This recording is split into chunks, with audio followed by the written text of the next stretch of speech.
At 16, I dropped out of school and was working in the fields, picking corn. A rich young master from the city pulled up in his luxury car, cigarette dangling from his lips, arguing with his girlfriend. "Are you really breaking up with me?" The girl sneered. "Of course, if it weren't for wanting to get close to your brother, I wouldn't have wasted my time with some spoiled brat like you. Ask anyone who could ever love someone like you." Furious, the man stomped his foot, then waved me over in a fit of defiance. "Hey, I'll sponsor your schooling, feed and clothe you, give you enough money to last a lifetime. In exchange, you'll love me, deal?" I didn't hesitate. "Okay." Later, he said to me again, "You should go after my brother. Only if he starts dating someone will Miranda finally give up." Chapter 1. I didn't immediately agree to Kevin's request. Compared to 7 years ago, I'd changed a lot. Kevin had raised me well. He paid for my education, found tutors, enrolled me in every hobby class I wanted, whatever I wanted to learn. He never refused me. When I graduated last year, he spent a fortune to buy me a car and an apartment. That summer, when I was learning to drive, he patiently accompanied me every single day, never once complaining of being tired. Now, nobody calls me a country bumpkin anymore. They say I'm the girl the second young master dotes on, his child bride of sorts. After all, he spared no effort in lifting me up. He spent 7 years raising a flower. Now that flower had bloomed beautifully, in full glory. How could he possibly hand it over to someone else? But no one expected Miranda to come back. She had broken up with Kevin and gone abroad, cutting off contact with everyone. Last month, she returned, and the very first thing she did was confess to Simon. But he rejected her. Hardly anyone knew that Miranda had always liked Simon. After her failed confession, she must have had no one to confide in, because she cried as she called Kevin. "Kevin, I'm back." Just those 4 words threw him completely off balance. Later, she kept getting her heart broken over Simon, and every time, it was Kevin who comforted her. He both pitied her and grew angry. Why? He was willing to give her his very heart. Yet she only had eyes for his cold, taciturn brother. But I never thought he would come up with such a ridiculous idea. In my view, a man like Simon would never like any girl at all. Yet Kevin begged me every single day. He sent me flowers, designer handbags, money pouring onto me like water. My colleagues thought he was courting me. "I always suspected you two weren't just friends. He treats you so well, and he's clearly loaded. You should say yes already. If you get together, remember to treat us to a meal." I only smiled and stayed silent. Yes, he really did treat me well. His kindness was something I could never repay in this lifetime. At that moment, Kevin called me. His voice carried a lazy drawl. "Did you get the flowers? Do you like them?" I hummed in response. He sighed. "Forget it, if you really don't want to." I cut him off. "I'll do it." Kevin froze. "What?"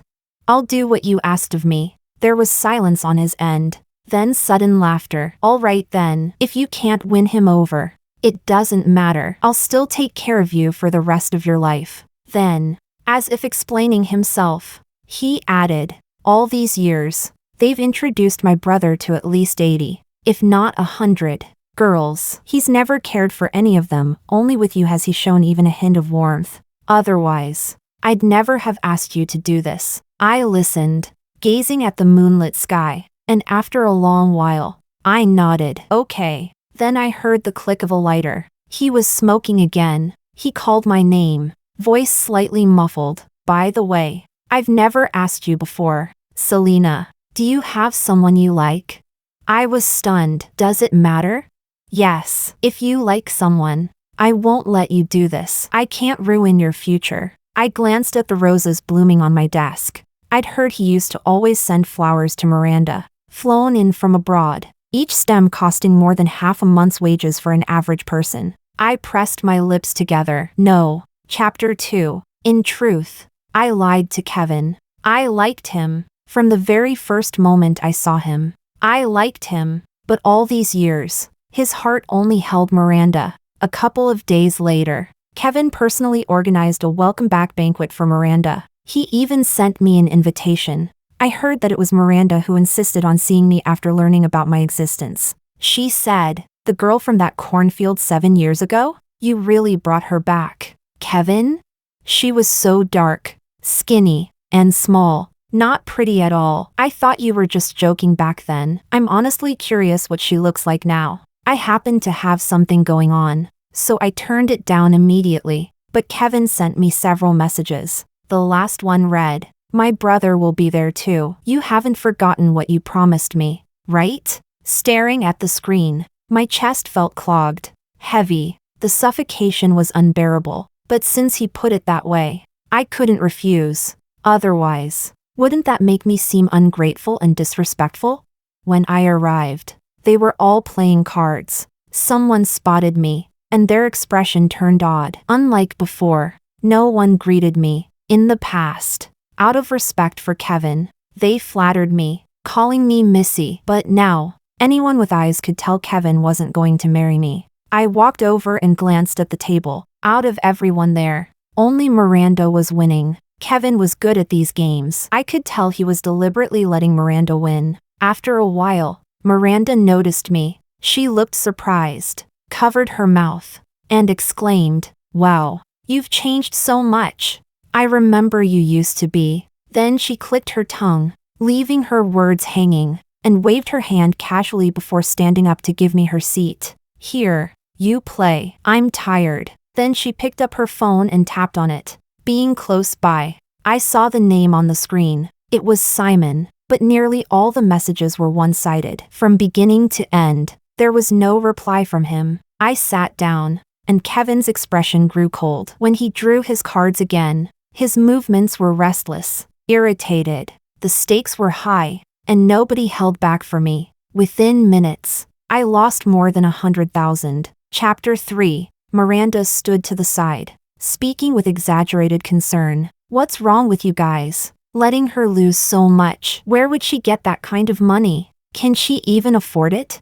Someone tossed the cards onto the table. It was Oliver, Kevin's closest friend. He lifted his eyes carelessly. "What's there to worry about? Kevin's got her covered." And he was right. That was always how it used to be. Miranda arched a brow. "Oh, is that so?"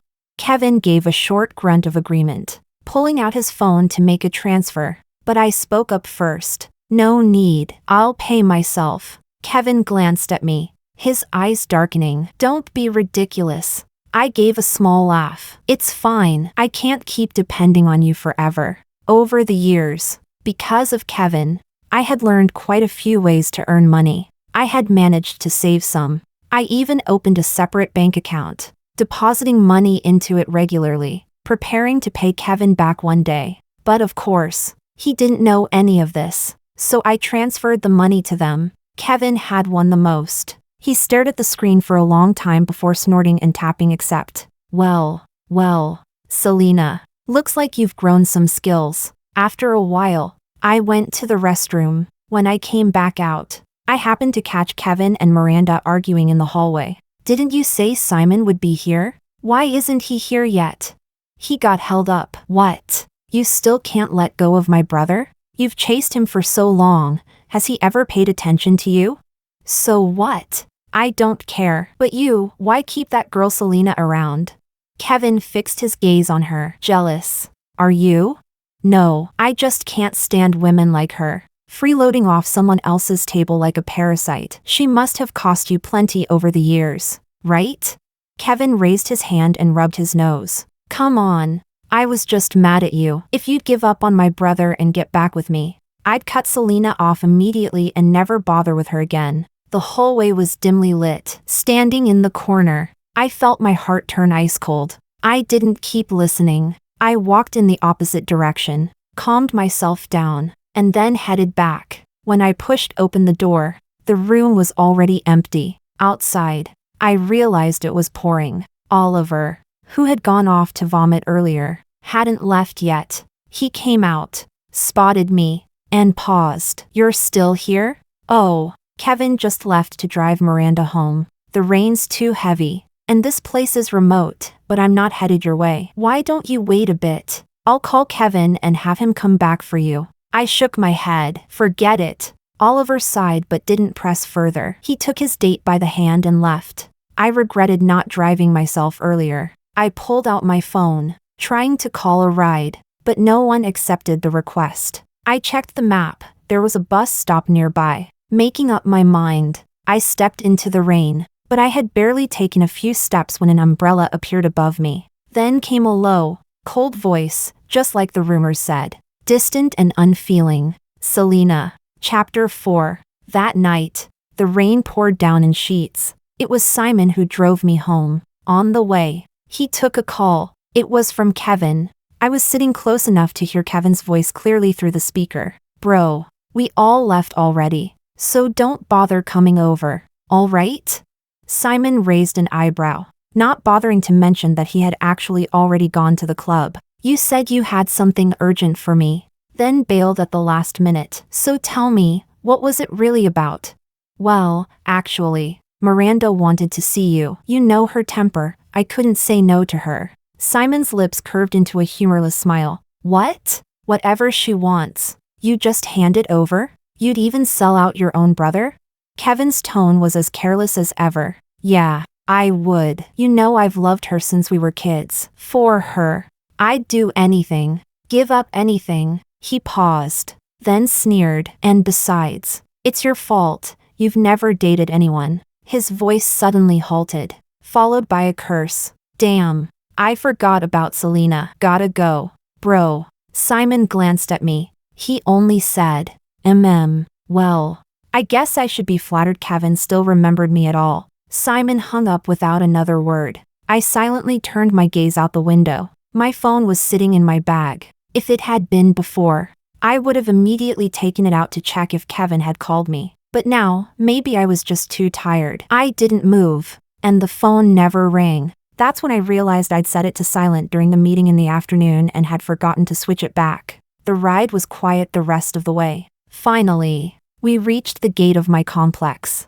I let out a breath of relief. The rain was still falling hard. Simon picked up an umbrella beside him and held it out to me. I thanked him and reached for it, but when my hand closed around it, he didn't let go. Puzzled, I looked at him. Simon? His gaze lingered on me. After what felt like a long time, he finally released the umbrella. Then he spoke calmly. If you're sad, it's okay to cry. He paused, then added, and if you ever need help, you can come to me. I won't tell anyone. My heart skipped a beat. It was then I noticed, ever since Kevin's call, my hands had been trembling. Of course, that line Kevin said, I'd give up anything. Wasn't he talking about me?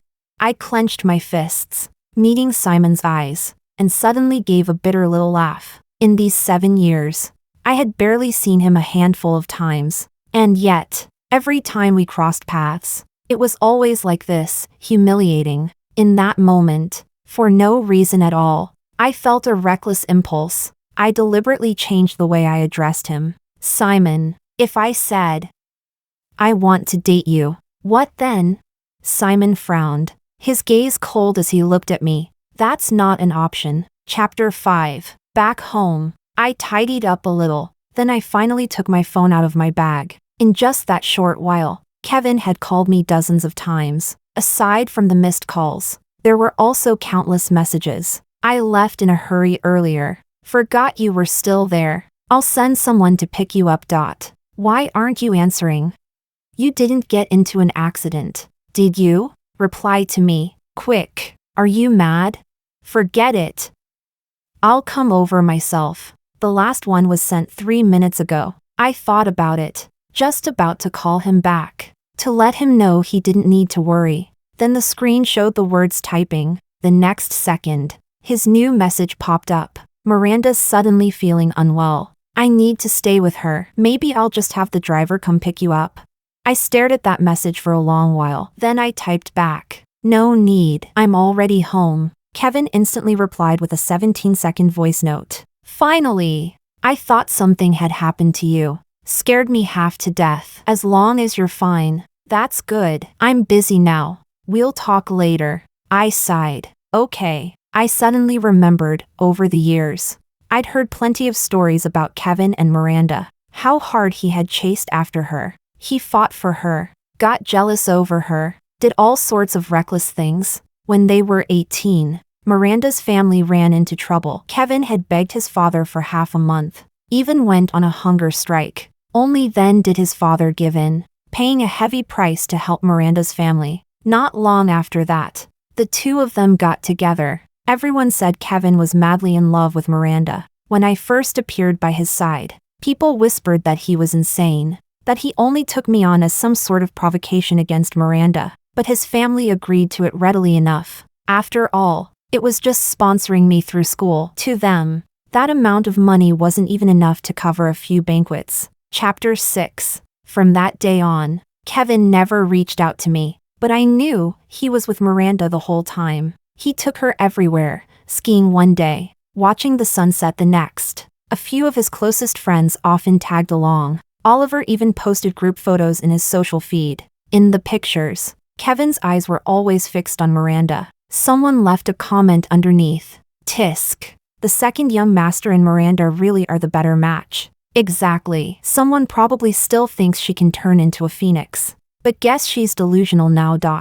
I'd heard plenty of remarks like that. Back then, Kevin had lost his temper at people several times because of it. And eventually, they stopped daring to say such things. But this time, Kevin clearly didn't care at all, because he replied right there, under the post. Of course, you guys have sharp eyes. Miranda and I are meant for each other. Strangely, when I read those words, I didn't feel that sad. I even thought, fine then, I'll stop loving Kevin. Let them be that meant-to-be couple. The next second, I tapped like on that post. Then I left a comment. Next time, you can just say it directly, that someone is Selena. Riddles are boring, but funny coincidence. I also think they're a good match. Less than 2 minutes later, when I refreshed, the post was gone. Kevin sent me 2 messages right after. It's not a big deal. You've heard that kind of talk before. No need to get upset over it.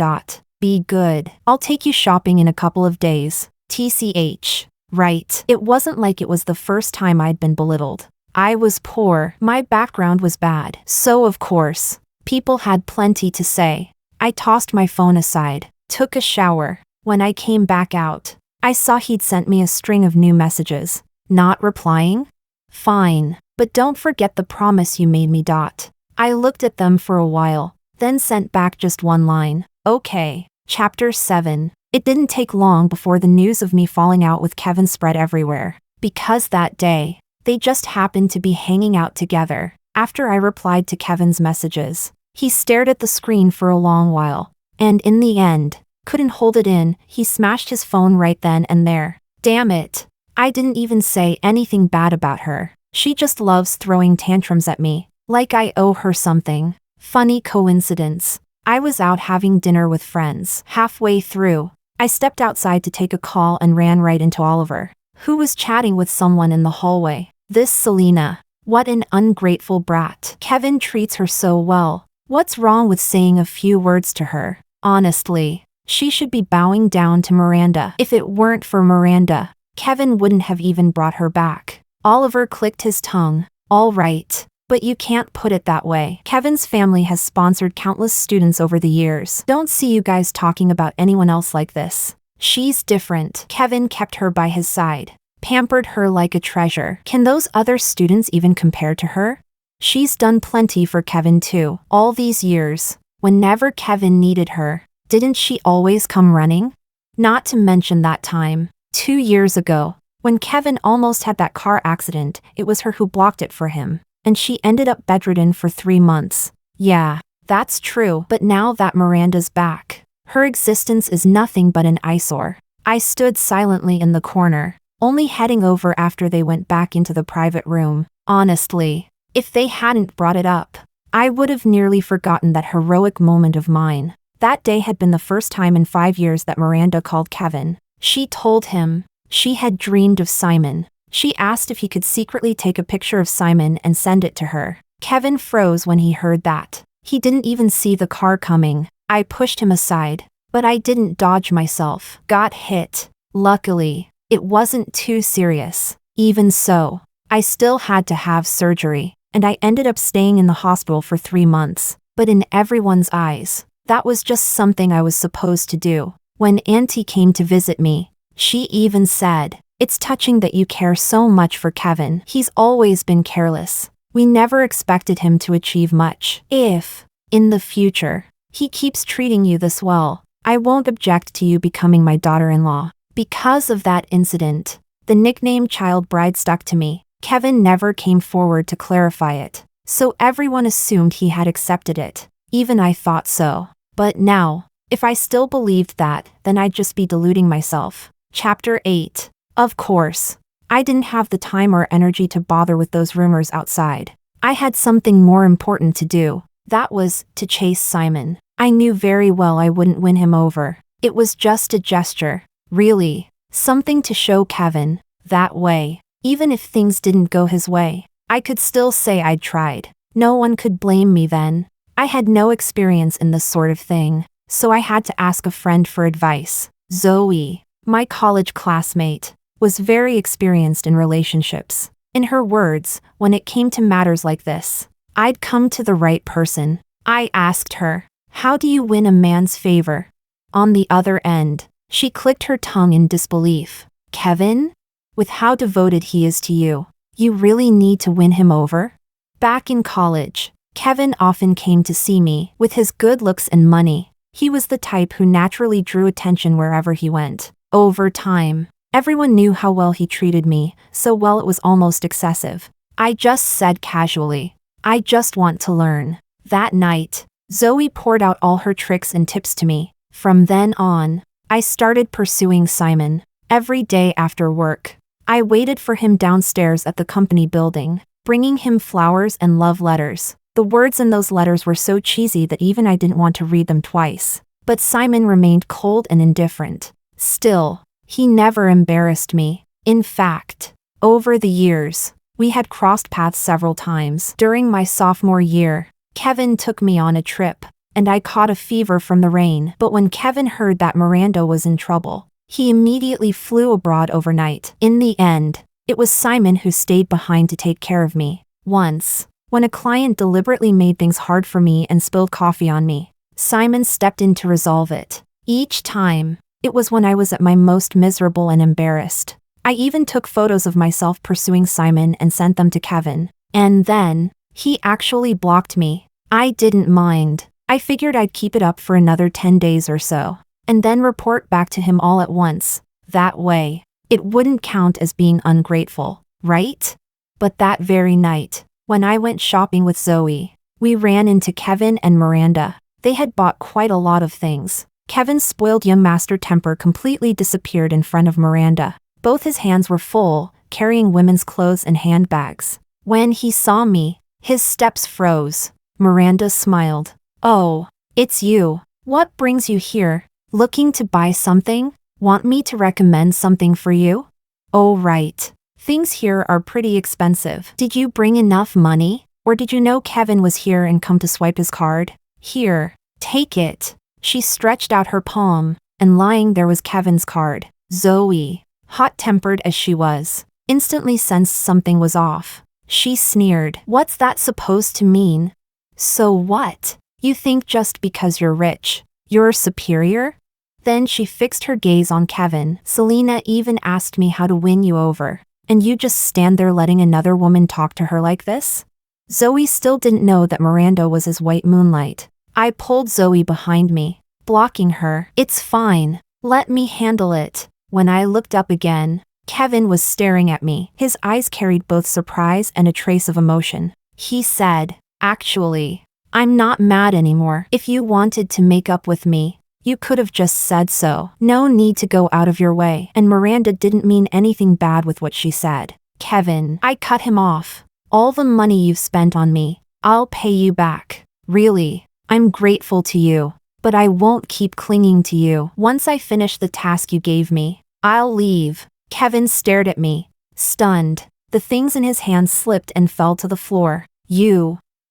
"That's not what I meant." I ignored him and dragged Zoe away. Once we left the mall, Zoe was still fuming. "You can't like Kevin anymore. That guy and that woman, there's definitely something going on. To think I used to believe he was a decent man." I chuckled. I don't like him anymore. Only then did Zoe finally calm down a little. I added, "Don't be mad. Once I'm done with all this, I'll treat you to a big meal." We'd originally gone shopping for her today, but thanks to all this drama, the mood had been ruined. She snorted. Fine. Chapter 9. Kevin removed me from his block list. He sent me a flood of messages. "I never meant for you to pay me back. I helped you because I wanted to, not because I expected anything. Don't take what Miranda said to heart. That's just her temper." I was too angry. "That's why I blocked you. What have you been up to lately? Let's just go back to how things were, okay?" I pretended not to see them.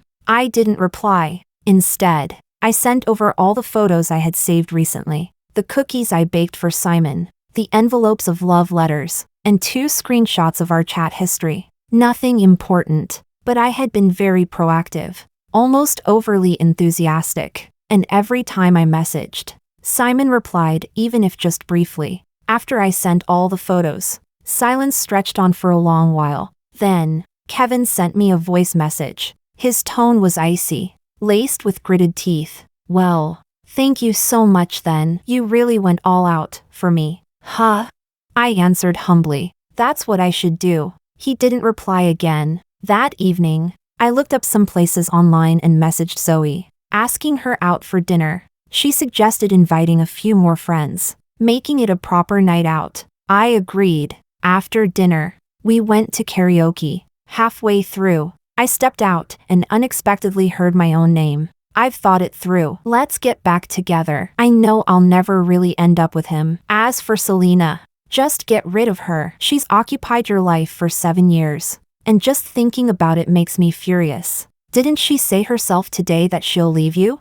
The voice was Miranda's. I turned my head and saw her in Kevin's arms. Kevin looked at her, flustered. "You." Before he could finish, Miranda rose on her toes and kissed him. I immediately looked away and ran off in another direction. Well then, I didn't need to keep chasing Simon anymore. Of course, the whole thing was ridiculous to begin with. But what I didn't expect was to run into Simon right then. And clearly, he had seen everything too. He walked over and handed me a tissue. Pathetic. Even though I had made up my mind, even said harsh words, seeing them truly together still brought me to tears. This time, I didn't hold back. I took the tissue and wiped my face. "Thank you. But you know, the fact that you never accepted me, that was right. I'm not really a good person. And I don't deserve you. Just forget everything that happened these past weeks. I won't bother you anymore." Simon froze for a moment, then locked eyes with me. He said, "No." I blinked. "Huh?" His expression hardened, his voice serious. "What I mean is, I never thought you were beneath me. I rejected you because you weren't chasing me out of sincerity. Kevin asked you to do this, didn't he?" "Yes. He's done a lot for you, but that doesn't mean you have to do everything he asks. Do you understand? There are 1,000 ways to repay someone's kindness. Selena, you chose the dumbest one." Chapter 10. After that day, I threw myself back into work. Whenever I had questions, Simon would always answer them quickly. In this regard, he really was a great teacher. With his guidance, I slowly began to improve myself. Kevin, meanwhile, got back together with Miranda. He even had someone pass me a message that the favor he once asked of me no longer counted. But it didn't take long, maybe half a month, before I heard they had broken up. It was Kevin who initiated it. Honestly, I found it hard to believe. Kevin had loved Miranda so deeply, doing so much for her. Now that she had come back to him, how could he possibly be the one to end it? That day, after half a month of silence, I received another message from Kevin. "Do you have time these days? There's something I want to talk to you about. How about that Western restaurant you used to love? It's been a long time since I've seen you." I thought for a while, then replied, "I'm busy these days." After work, Simon happened to be nearby and came to pick me up for dinner. Maybe it was because of that night when we had spoken so openly, our relationship had advanced rapidly in these days. After dinner, he took a call, and I waited downstairs. Suddenly, someone appeared, slapped me across the face, and hysterically questioned me. It's you again, it's always you. Since when did you and Simon get so close? Miranda's eyes were bloodshot, her hands trembling violently, one after another. You seduce them all. Everyone loves you. Why? Kevin used to love me so much, whatever I asked. He did, but this time, even though we were together, he still kept thinking about you, wanting to know what you were doing. How could he treat me like that? And you're just some country girl. Without us, you'd probably still be out picking corn. My face burned faintly with pain. He doesn't like me. You've got it wrong. This is between you and him. You should talk to him. No one knows better than you how much he cares about you. Miranda let out a cold laugh. Really? Then I guess all his sincerity has been wasted. Just then, Simon came down from upstairs. He glanced at my face, then turned a cold gaze toward Miranda. Miranda was clearly losing control. I suddenly thought of the girl who had once quarreled with Kevin in the cornfield 7 years ago, so full of life, so radiant. Call Kevin, I said. Simon looked at me in surprise, but eventually pulled out his phone and dialed Kevin. Selena just got slapped. What the hell? Who? Where? And why are you with Selena? Kevin's voice burst through. Simon replied coolly. Miranda did it. Come pick her up. There was silence on the other end for a long time. Not long after, Kevin arrived. He looked at me, then at Simon, hesitating. You too. I was about to speak, but Simon's voice cut in, low and firm. The mess you've created. You clean it up yourself. Why drag someone else into it? Kevin frowned, clearly irritated. My mess? And what about you? Since when is Selena with you? Weren't you the one who never liked women? I drew in a deep breath. You'd better take her home first. Kevin broke off mid-sentence, gave me a conflicted look, but in the end said nothing. He left with Miranda. Chapter 11. When I got home, I received a message from Kevin. Why were you with my brother? You too. I replied. There's nothing going on between us. The screen showed typing for a long time. Then he called me directly. I've been thinking for a long time. The truth is, with Miranda, all these years, it seems it was just an obsession. I cut him off. Check your messages. I just transferred some money to you. His voice faltered. I continued. All these years, I've kept track of every penny you spent on me. I'll repay you bit by bit. I'll always remember your kindness. But from now on, we're just benefactor and beneficiary. Nothing else. Your feelings, your life, I won't get involved anymore. Kevin let out a long sigh. That's not what I meant. I never wanted to cut ties with you, but I do. Simon was right. Before, I had gone down the wrong path, using the wrong methods. That's why I ended up hurting both others and myself. And if I said I like you, that I want to pursue you, to be with you? I froze. Then silence stretched long between us. Finally, I asked, is love that comes too late still love? Before he could answer, I hung up.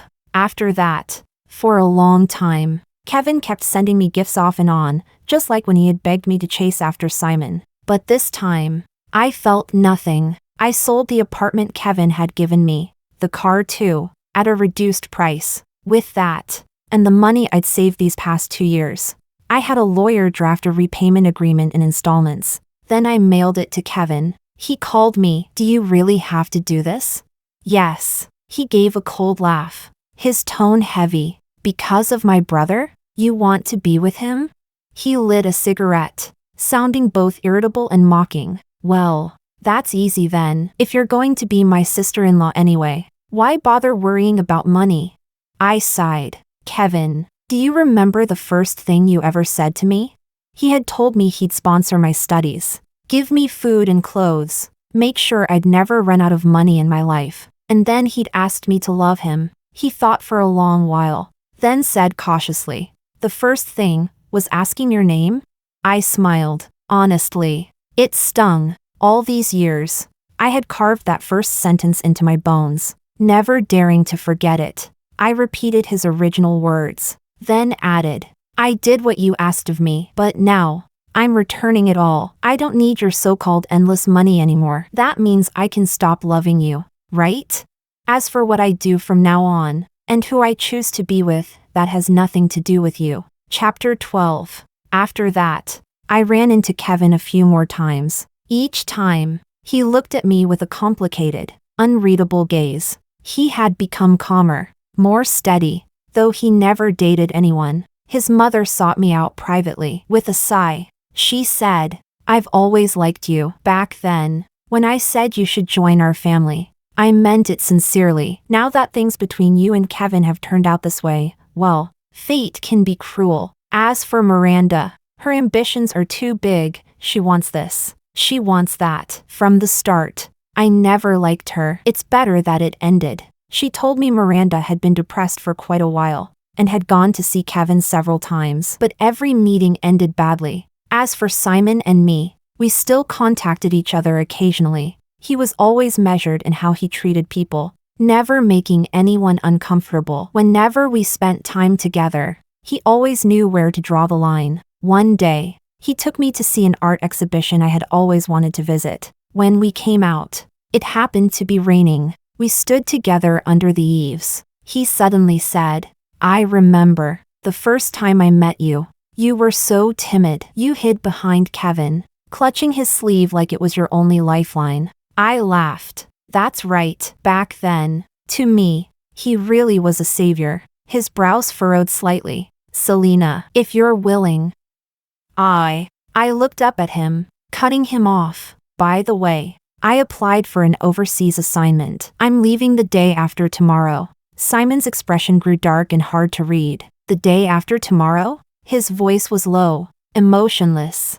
I nodded. "There's an important project in Paris, requiring long-term work abroad. It's a rare opportunity, so I applied, and I was accepted." He was silent for a long while before speaking again. Bluntly, "Is it to avoid me?" I gave a soft laugh. "No, I just want to try. To start a new journey. I want to see how far I can go, relying only on myself." Chapter 13. On the day I left, Simon happened to be away on a business trip. Right on time, he sent me a message. "Safe travels. I'll be waiting for your return." I replied, "Okay." Dragging my suitcase downstairs, I reached the gate of my apartment complex, only to see someone I hadn't expected. Kevin. It had been a while since we last met. He walked up, took the suitcase out of my hand, and said, "Come on, I'll take you." "How did you?" He paused mid-step. "You want to ask how I knew you were leaving? Or why I came?" I sighed. "Both." He smiled. The arrogance he once carried was gone. In that moment, he even faintly resembled Simon. "How could I not know what's going on with you?" The truth was, he had always paid close attention to me. He had added the contacts of many people around me. When I first joined the company, he had even sought out my supervisor and taken them out for a meal. Hearing him say this, I couldn't refute it. As for why I came, 7 years. Selena, for 7 years we were inseparable, knowing everything about each other. Now you're leaving. Can't I at least see you off one last time? Of course you can, I said. He looked at me and reached out, wanting to touch my hair like he used to, but I stepped back, avoiding him. His hand fell empty, and at last, he just sighed. Let's go. From now on, there would be no looking back.